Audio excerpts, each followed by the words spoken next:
Hello people, welcome back to the YouTube channel. Now, you're probably wondering, what is the G3 with no front wheel and no brake caliper thing on the front doing in front of me in my living room? Bit of a weird one, I know. Basically today I want to dive into my honest thoughts regarding suspension. Lots of suspension around me, too much suspension some may say.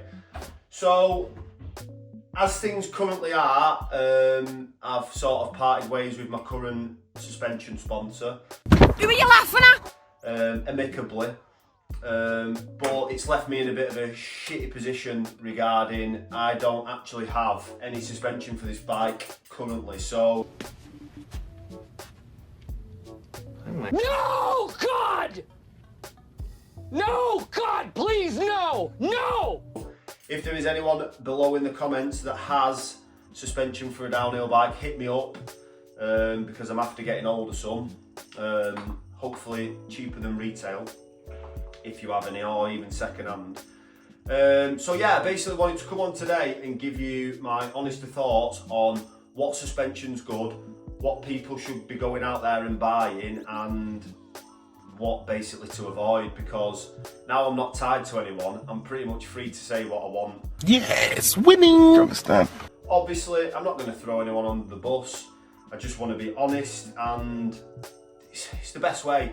A lot of people that are sponsored can currently go out to the public and go, I'm sponsored by these, but it's shit. So now what I'm going to do is tell you what I actually think about stuff and what you should be looking to buy on your bike. So let's get into the video. So we'll start off on this bike, the G3 by Zeroed. Very, very, very good bike. So this is running RockShox front and rear. Now we'll touch base on the forks to start with. So these are the Boxer Ultimates on the front, the new up-to-date ones, the newest you can get, I think, with the Charger 3 damper, I want to say. Now these forks out the box were absolutely incredible. Really, really good forks. 38mm stanchions. The competitive forks to these are the Fox 40s. Now, obviously these are a slightly thinner stanchion, but I don't think it makes that much difference. These forks are amazing. If you're in the market for a set of forks, I would highly recommend a pair of these because they are really, really good.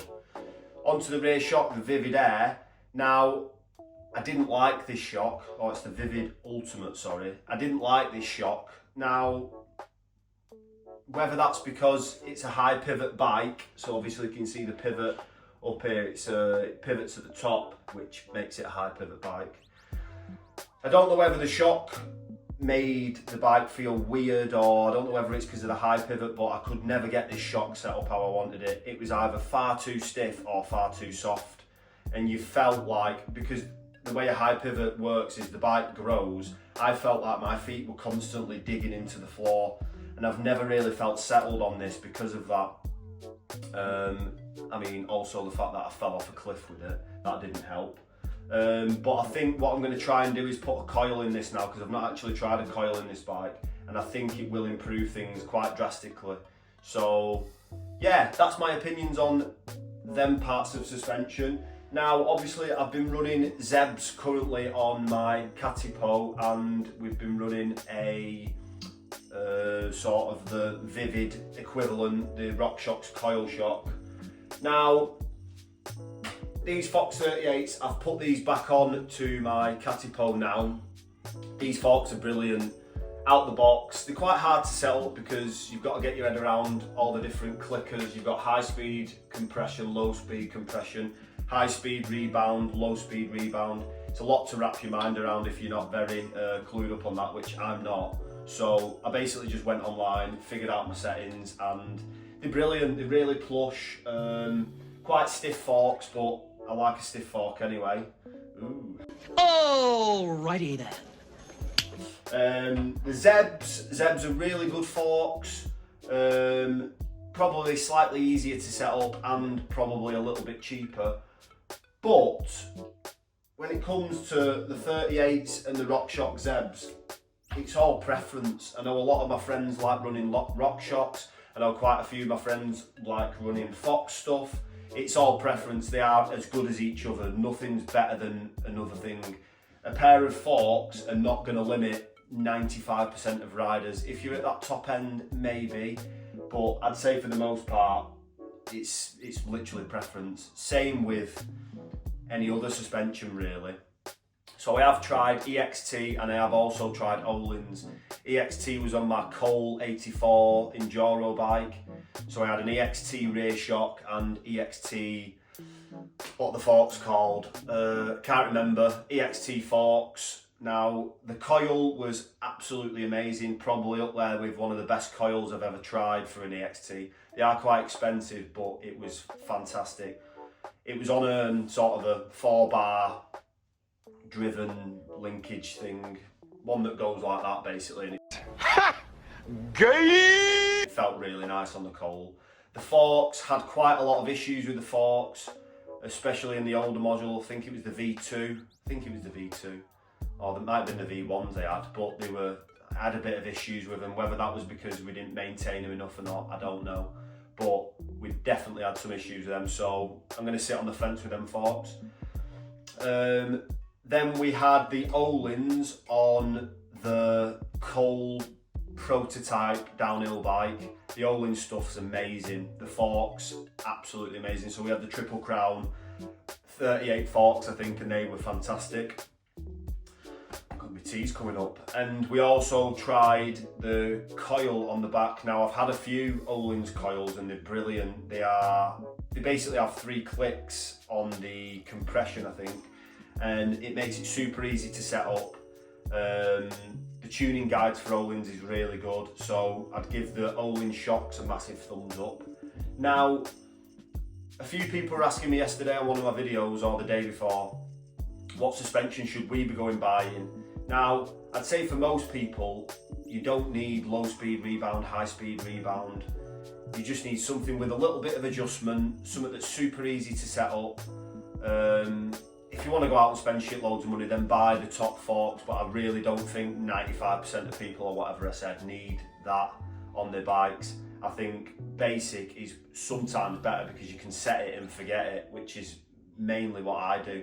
Like I said, unless I'm hitting something stupid, then I'll wind a few clicks on to make it super stiff, but I don't think people need that necessarily. I think you're probably best going out looking for a bargain, even second-hand stuff. What I would do with second-hand stuff though is go and look at it, don't just buy it online. Make sure it's all legit, because you don't know whether the seals inside are going to be screwed. But yeah, I've bought loads of second-hand stuff myself. I'd definitely recommend buying second-hand. Yeah, just thought I'd give you a little bit of update on the suspension really, and it's nice to be able to give you an honest opinion of what I think with regards to suspension. I do think this Vivid Ultimate would be better in a different bike, but I don't think it worked with this bike, and I don't know whether that's because I couldn't get it set up, but I know quite a few people have got these Vivids on and they say they're amazing. I just really struggled with it on this bike, so I didn't really like it. So yeah, heading into 2025, we're going to be riding Fox for the near future. I'm going to try and sort something out for this thing, otherwise it's going to be parked for a while. I think I have got something on the horizon, I'm keeping my fingers crossed for that, but we're not going to hold our hopes too high. I hope everyone had a nice Christmas. I hope you enjoyed the vid. Bit of a different one, obviously. It's a bit boring, me sat in the living room, but start a conversation below, drop some comments, and we'll get into the nitty-gritty of suspension. And yeah, I'd like to hear people's opinions on what they think, because the market for suspension is massive nowadays. I wouldn't actually mind trying some niche suspension, you know, some new stuff that's coming out as well. I'm not going to name drop brands, but I know there's a few brands doing different things with suspension nowadays, so I'd like to see what that entails. But yeah, thanks for watching the video. Subscribe if you're not already subscribed. We're doing another Rampage ride this weekend, but not locally. We're going to a spot quite far away to do this, so it's going to be pretty hectic. So keep tuned for that, and yeah, thanks for tuning in, and I'll see you in a little bit. Peace out.